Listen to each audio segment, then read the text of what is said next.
Seigneur, ta parole est grande, elle demeure à jamais. Ta parole est infaillible, rien ne peut la supprimer. Bienvenue, chers spectateurs, ainsi que tous nos spectateurs partout dans le monde, dans un nouvel épisode de notre émission quotidienne d'études Toute la Bible. Nous sommes arrivés dans notre étude de l'Épître aux Galates au chapitre 4 à partir du verset 12. Permettez-moi au début de l'épisode d'accueillir mon invité qui m'honore au studio, le serviteur du Seigneur, frère Youssef Riyad. Bienvenue, frère Youssef. Merci, frère Hayat. J'accueille aussi le public qui est avec nous, soyez les bienvenus. Frère Youssef, je vais lire à partir du verset 12 pour ensuite vous poser une question. Frères et sœurs, je vous en supplie, soyez comme moi, car moi aussi j'ai été comme vous. Vous ne m'avez fait aucun tort. Mais, vous le savez, c'est à cause d'un problème physique que je vous ai annoncé l'Évangile pour la première fois. Et mis à l'épreuve par mon corps, vous n'avez montré ni mépris, ni dégoût. Au contraire, vous m'avez accueilli comme un ange de Dieu, comme Jésus-Christ lui-même. Où donc est l'expression de votre bonheur? En effet, je vous rends ce témoignage, si cela avait été possible, vous vous seriez arraché les yeux pour me les donner. Suis-je donc devenu votre ennemi en vous disant la vérité? Le zèle que ces gens manifestent pour vous n'est pas pur, mais ils veulent vous détacher de nous afin que vous soyez zélés pour eux. Il est beau d'avoir constamment du zèle pour ce qui est bien et pas seulement quand je suis présent parmi vous. Mes enfants, j'éprouve de nouveau les douleurs de l'accouchement pour vous, jusqu'à ce que Christ soit formé en vous. Je voudrais être en ce moment auprès de vous et pouvoir changer de ton car je suis dans l'embarras à votre sujet. Frère Youssef, après les paroles que l'apôtre Paul a dites au verset 11, j'ai peur d'avoir inutilement travaillé pour vous. Le ton commence à changer un peu et il leur dit, frères et sœurs, je vous en supplie, soyez comme moi, car moi aussi j'ai été comme vous. Vous ne m'avez fait aucun tort. Nous avons besoin de discuter le ton qui a changé ici. Il les exhorte et les appelle frères et sœurs. Peu avant cela, il leur disait Galates sans intelligence, l'épître militaire. Ensuite, décodons le verset qui dit « Soyez comme moi, car moi aussi j'ai été comme vous ». Il est clair que les deux discours, que ce soit le discours violent ou bien le discours doux, les deux sortent du même cœur. Ils sortent du même cœur qui aime. Mais en fait, il ne sait pas avec quel langage il doit leur parler. Je pense qu'il va nous clarifier cela dans le dernier verset que nous avons lu. « Je voudrais être en ce moment auprès de vous et pouvoir changer de ton, car je suis dans l'embarras à votre sujet. » Je ne sais pas avec quel langage vous parlez, le langage de la violence et de la sévérité, ou celui de la douceur et de la gentillesse. J'aurais vraiment aimé voir vos émotions et vos réactions. Quand je vous parle doucement, est-ce que vous réagirez vraiment? Donc je vous parlerai avec douceur. Ou bien si je vous parle gentiment et vous ne réagissez pas, je serai obligé de vous parler violemment. Alors donc l'apôtre Paul, d'un cœur aimant, ne sait pas le ton ou la façon dont il doit leur parler. Doit-il leur parler violemment ou doucement? Et dans les deux cas, le discours sort du même cœur. Pour le verset qui dit « Soyez comme moi », soyez comme moi par ma liberté vis-à-vis de la loi. Je ne suis pas esclave de la loi, je suis libre de la loi. Donc soyez comme moi, car moi aussi j'ai été comme vous. Cela veut dire moi et vous, nous avons reçu la même justification et nous avons reçu la même filiation. Nous sommes devenus fils de Dieu. Donc je veux que vous soyez comme moi, mais du côté de la liberté, parce que je suis comme vous du côté de la justification. En tant que non-juifs, ils n'étaient pas sous la loi en général. Exactement. Et après avoir cru, il ne faut pas qu'ils aillent se mettre sous la loi. Mais malheureusement, ils ont fait cela à cause des judaïsants. Que veut dire « vous ne m'avez fait aucun tort » ? Eh bien, cela veut dire qu'il n'y a rien de personnel entre moi et vous que l'amour. Parce qu'en fait, quand je suis venu vers vous, vous m'avez accueilli comme un ange de Dieu, comme Jésus-Christ lui-même. Si cela avait été possible, vous vous seriez arraché les yeux pour me les donner. Donc je n'ai aucun tort personnel contre vous. Vous n'avez absolument rien fait contre moi. Bien au contraire, vous ne m'avez privé d'absolument rien. Je suis fâché pour vous, non pas fâché de vous. Je suis triste pour la vérité qui va se perdre à cause de vous, ou bien à cause des judaïsants qui sont entrés parmi vous.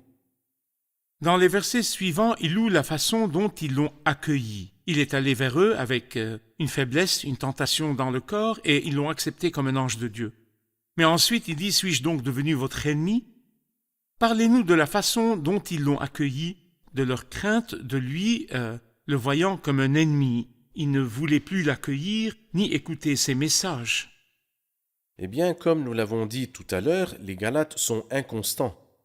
Et c'est clair dans cet épître-là, et clair aussi quand il les a prêchés dans le livre des Actes au chapitre 14, ils sont inconstants.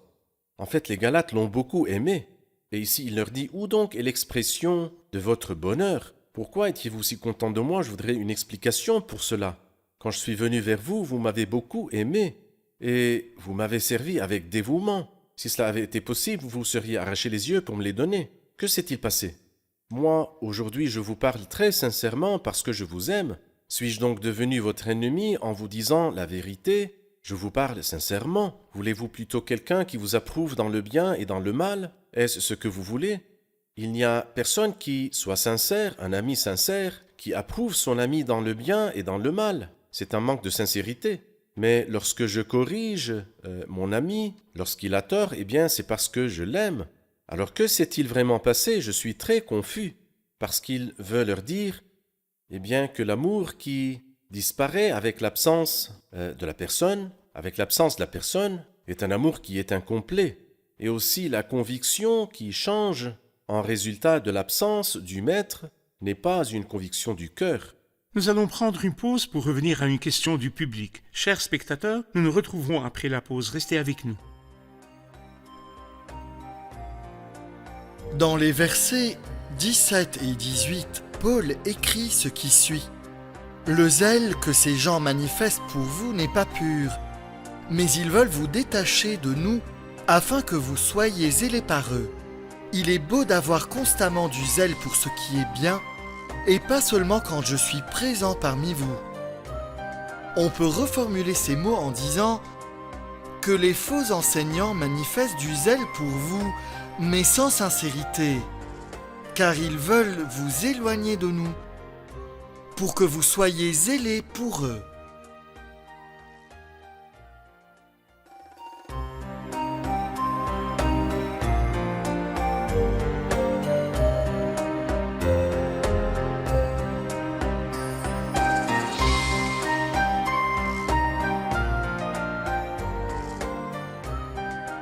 Nous sommes de retour, chers spectateurs, pour prendre une question du public. J'ai une question. Allez-y. Si je vois quelqu'un ou certaines personnes sous-estimer l'œuvre de la grâce ou confondre grâce avec loi, ai-je le droit en tant que croyant, connaissant la vérité, de leur parler soit violemment, soit doucement comme a fait l'apôtre ici? Quel est mon rôle quand je vois des personnes confondre la grâce avec la loi, comme il s'est passé avec les Galates? Je crois que la situation de l'apôtre Paul est un peu différente. Ce n'est pas comme n'importe qui parle avec n'importe qui. D'abord parce qu'il est apôtre, ensuite parce qu'ils sont ses enfants. C'est-à-dire qu'il est un père pour eux, oui. Pas seulement un père, mais une mère. Mes enfants, j'éprouve de nouveau les douleurs de l'accouchement pour vous. Jusqu'à ce que le Christ soit formé en vous, il est même plus qu'une mère. La mère donne naissance une fois à l'enfant. Mais Paul leur a donné naissance une première fois, et il est prêt à leur redonner naissance jusqu'à ce que le Christ soit formé en eux. Je pense que la situation de Paul en tant qu'apôtre, en tant que père et en tant que mère a le droit de se fâcher. Si moi j'accepte que mon père me réprimande, je ne l'accepterai pas de personne d'autre. Et si ma mère me blâme ou me gronde, je l'accepte, mais de personne d'autre. Et ainsi, je pense que la situation ici est que Paul est un apôtre de Jésus-Christ et qu'il y a une forte relation entre eux et lui, car ils sont le fruit de son ministère, de son travail. Je pense que sa position est différente.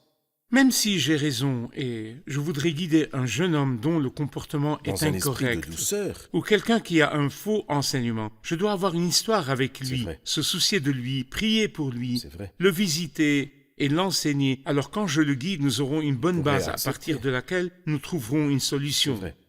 C'est vrai. Frère Youssef, il dit au verset 16, « Suis-je donc devenu votre ennemi en vous disant la vérité ?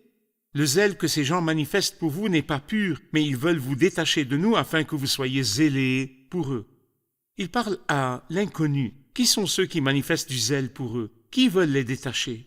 Eh bien, on peut les appeler les faux enseignants ou les judaïsants, ceux qui veulent insérer les principes du judaïsme. Et donc, il manifeste du zèle pour les croyants de la Galatie, mais un zèle qui n'est pas pur. Ce n'était pas par des motifs saints ou sincères. Et pas seulement les motifs étaient faux, mais la façon aussi était fausse. Ils veulent faire d'eux des adeptes de la loi, des disciples, des adeptes ayant du zèle pour la loi et non pas pour le Christ. Et c'est pourquoi le zèle que ces gens manifestent pour vous n'est pas pur, mais ils veulent vous détacher de nous. C'est-à-dire qu'ils ne voulaient pas cette relation intime dont vous avez parlé tout à l'heure. Ils ne voulaient pas que les canaux de l'amour soient propres. Ils veulent vous détacher de nous afin que vous soyez zélés pour eux, que vous deveniez leurs attachés. Et au moment des débats, vous serez leurs défenseurs sur qui ils peuvent s'appuyer. C'est un moyen charnel et pas du tout un moyen spirituel. Ensuite, il dit « Il est beau d'avoir constamment du zèle pour ce qui est bien, et pas seulement quand je suis présent parmi vous. Mes enfants, j'éprouve de nouveau les douleurs de l'accouchement pour vous jusqu'à ce que Christ soit formé en vous. Je voudrais que vous fassiez une comparaison entre l'activité inlassable des faux enseignants à prendre les Galates vers une certaine image et l'activité inlassable de Paul qui veut les diriger vers une autre image qui est l'image du Christ. Eh bien, dans ces deux versets que vous avez lus, il y a deux comparaisons. La première comparaison est au verset 17, le zèle qu'il manifeste pour vous. Et par contre, dans le verset 19, quand il dit « Mes enfants, j'éprouve de nouveau les douleurs de l'accouchement pour vous », le zèle qu'il manifeste pour vous est différent de « J'éprouve les douleurs de l'accouchement pour vous ». Il n'a pas de zèle pour eux, mais il éprouve les douleurs de l'accouchement pour eux. La deuxième chose, il dit « Pourquoi sont-ils zélés pour vous ?» Eh bien, la raison est pour que vous soyez zélés pour eux.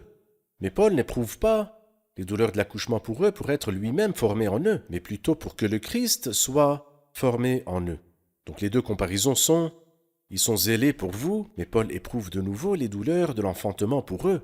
La deuxième chose, pour que vous soyez zélés pour eux, le but de l'apôtre Paul n'était pas qu'il soit zélé pour lui, même pas pour que lui-même soit formé en eux, mais pour que le Christ soit formé en eux. Parfois, je vois quelques leaders religieux qui rassemblent un groupe autour d'eux, un groupe de disciples, d'adeptes, de fans, quel que soit le nom, et intentionnellement ou pas, à travers les rencontres, l'explication, l'enseignement, les prières, on trouve le groupe devenir une image exacte de ce serviteur.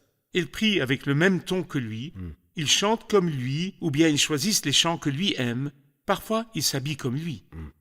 Et une fois, quelqu'un m'a dit qu'il y avait un leader pareil qui avait un problème au pied, un problème de santé. Il marchait d'une certaine façon et ses adeptes marchaient aussi comme lui.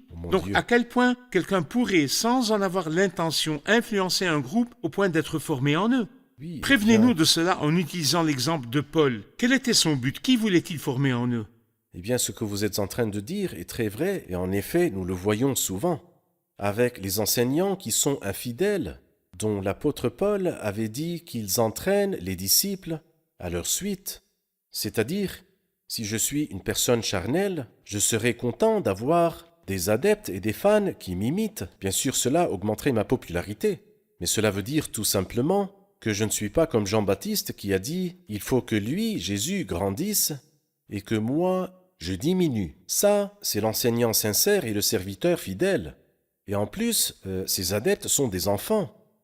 Ils n'ont pas la maturité, jusqu'au point d'imiter un défaut dans le pied, un défaut congénital ou bien dû à un accident. Ils veulent l'imiter. Je leur dirais, imitez le Christ. Lisez les évangiles et voyez avec quelle douceur le Christ parlait, comment il ne blessait personne. Il ne contestera pas, il ne criera pas et personne n'entendra sa voix dans les rues. Comment il respectait les faibles, comment il respectait les femmes. Il compatissait avec les souffrants et pleurait avec ceux qui pleurent. Apprenons du Christ lui-même, et c'est ce que Paul veut. Il veut que le Christ soit formé en vous pour que ceux qui vous regardent voient l'image, non pas de Paul, mais plutôt l'image du Christ. D'accord. Verset 20, je voudrais être en ce moment auprès de vous et pouvoir changer de ton, car je suis dans l'embarras à votre sujet. J'ai besoin de votre commentaire. Eh bien, il voulait être présent parmi eux et changer de ton selon leur réponse à ses paroles. Leur réaction à son message. Réaction. Alors, s'ils trouvent qu'ils ont bien réagi, ils baissent le ton parce qu'ils ont réagi. Ils ont été profondément affectés. Ils commencent à sentir leur faute.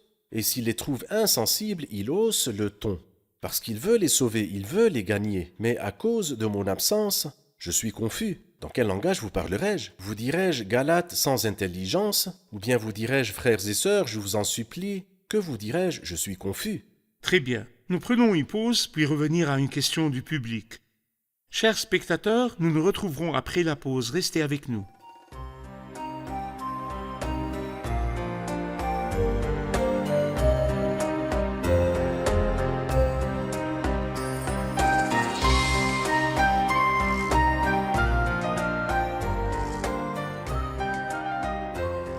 Nous sommes de retour, chers spectateurs, pour prendre une question du public.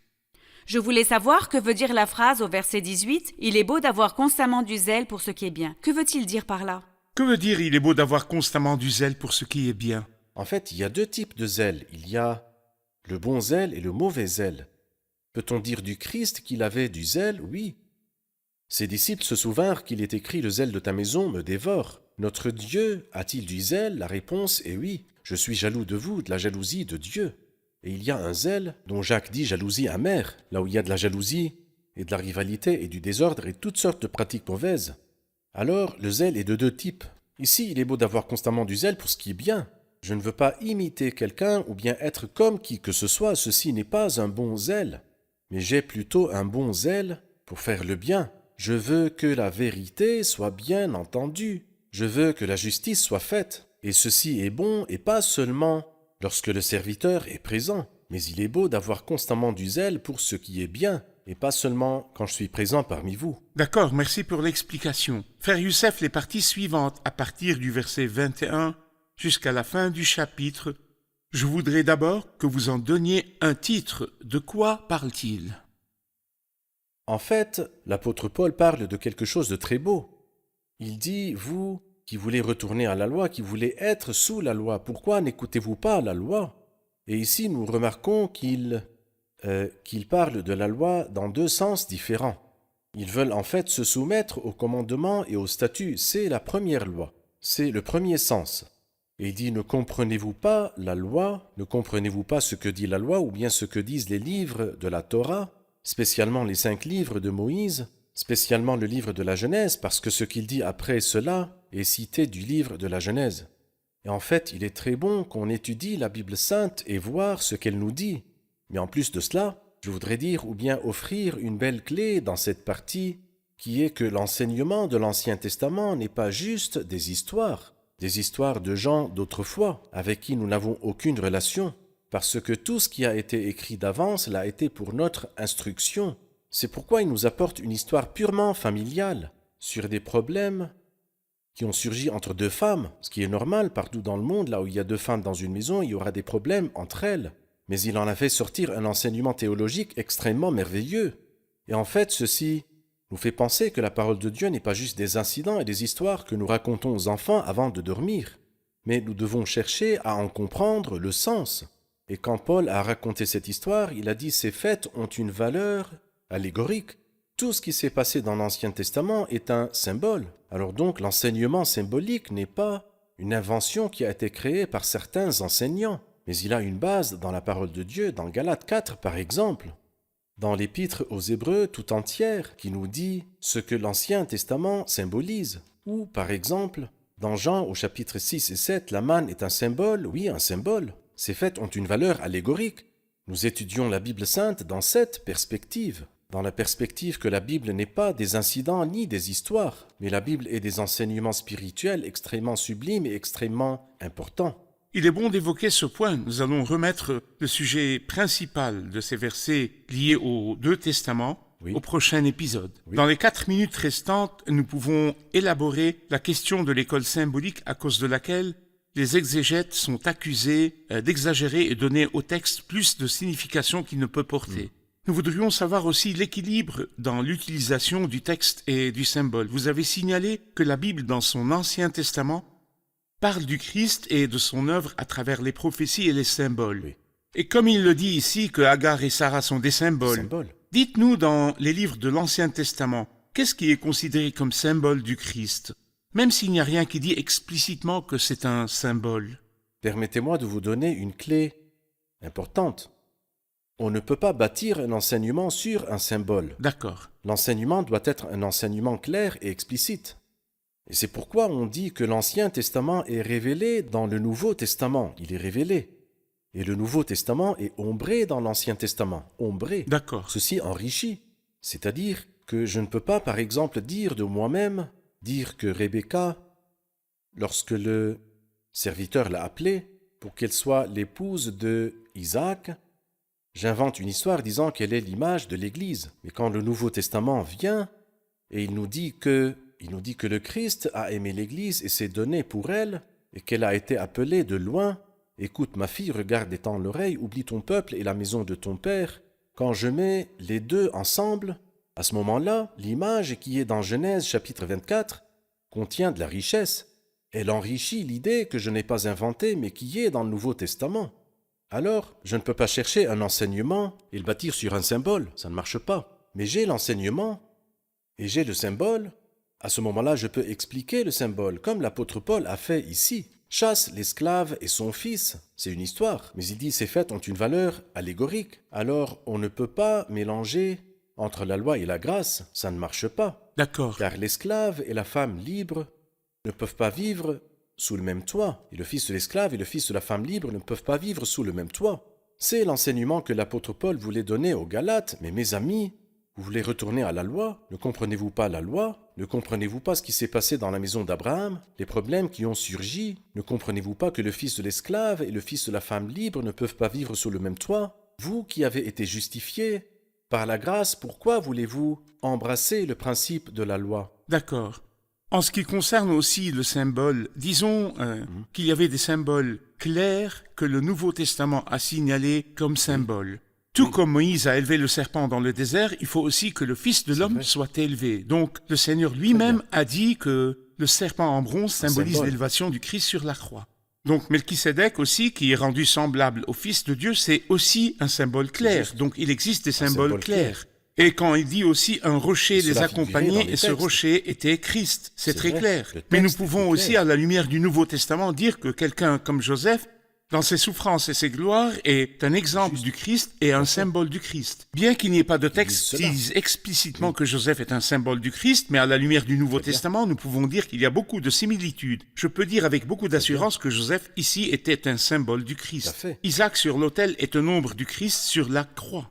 Donc je peux dire aussi que je n'exclus pas d'autres symboles qui correspondent à la vérité, même s'il n'y a pas de référence explicite disant que c'est un symbole du Christ. Comme vous l'avez mentionné, cela devrait correspondre à l'enseignement. Nous avons un enseignement principal auquel nous mesurons le symbole. Oui, en fait, on ne peut pas inventer une histoire de Joseph, mais quand on voit que Joseph a gardé le silence, et le Christ aussi, les deux ont été oppressés.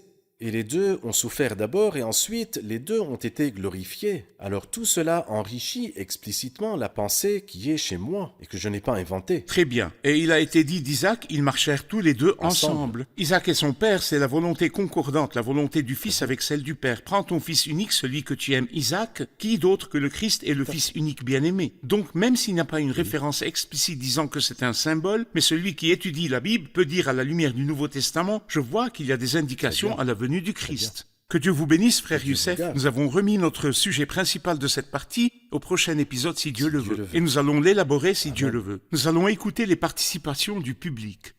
Le but de l'enseignant fidèle et du ministre sincère est il faut qu'il grandisse et que moi je diminue. Et non pas de collecter des adeptes, mais plutôt que le Christ soit formé chez les personnes qu'il sert. D'accord. Mais vous le savez, c'est à cause d'un problème physique que je vous ai annoncé l'Évangile. Donc, malgré sa faiblesse et son incapacité, le Seigneur l'utilisait. Et je pense que ceci nous encourage à si nous sentons notre faiblesse. C'est vrai. Une autre chose au verset 19, quand il dit « Jusqu'à ce que Christ soit formé en vous », et je me dis « Quand viendra le moment où mes paroles seraient celles du Christ, et mon sourire serait celui du Christ, et mes regards seraient ceux du Christ. » Très bien. Une autre intervention, frère Adel? Je vois la splendeur de l'Ancien Testament dans ses symboles et ombres quand je les vois devenir réalité dans le Nouveau Testament. Très bien. La Bible tout entière parle du Christ. Tout à fait. Que Dieu vous bénisse. Merci. Merci frère Youssef, j'attends impatiemment le prochain épisode pour connaître l'histoire de Agar et de vrai. Sarah, et des deux alliances et du mont Sinaï et de Jérusalem. Le Seigneur nous comblera certainement Amen. dans le prochain Amen. épisode. Chers spectateurs, le vrai ministre, le ministre du Seigneur est celui qui sert le peuple de Dieu. Il a un seul but, que le Christ soit formé dans ceux qu'il sert. Il n'a aucun désir de se faire des adeptes ou des fans ou des gens qui l'imitent, mais le désir du cœur de chaque serviteur est que ceux qu'il sert soient comme le Christ, d'atteindre un état sublime comme le Christ quand le Christ est formé en eux. Mais pour faire cela, il a éprouvé les douleurs de l'accouchement pour eux, et celui qui éprouve cela a le Fils en lui. Le Fils est dans ses entrailles. Si nous servons le Seigneur, nous devons garder ceux que nous servons en nous, dans nos entrailles, les porter dans nos cœurs, prier pour eux. Toute notre préoccupation doit être que le Christ qui est dans ton esprit soit formé en eux. Et comme on dit, on ne donne pas ce qu'on ne possède pas. Toi qui collectes des fans autour de toi, c'est l'image de qui que tu veux mettre en eux. Si le Christ ne domine pas ton esprit, si l'image du Christ ne domine pas ta pensée, et si la plénitude de l'esprit ne figure pas le Christ devant toi, tu ne seras pas capable d'imprimer l'image du Christ chez les adeptes. Mais centre-toi sur le Seigneur et garde-le devant tes yeux, et laisse-le dominer tes pensées et la préoccupation de ton cœur. À ce moment-là, sans le savoir, en parlant de lui aux âmes, tu vas le décrire fidèlement, et les gens vont le suivre et l'aimer à travers ton ministère. Nous nous retrouverons dans le prochain épisode. Le Seigneur est avec vous.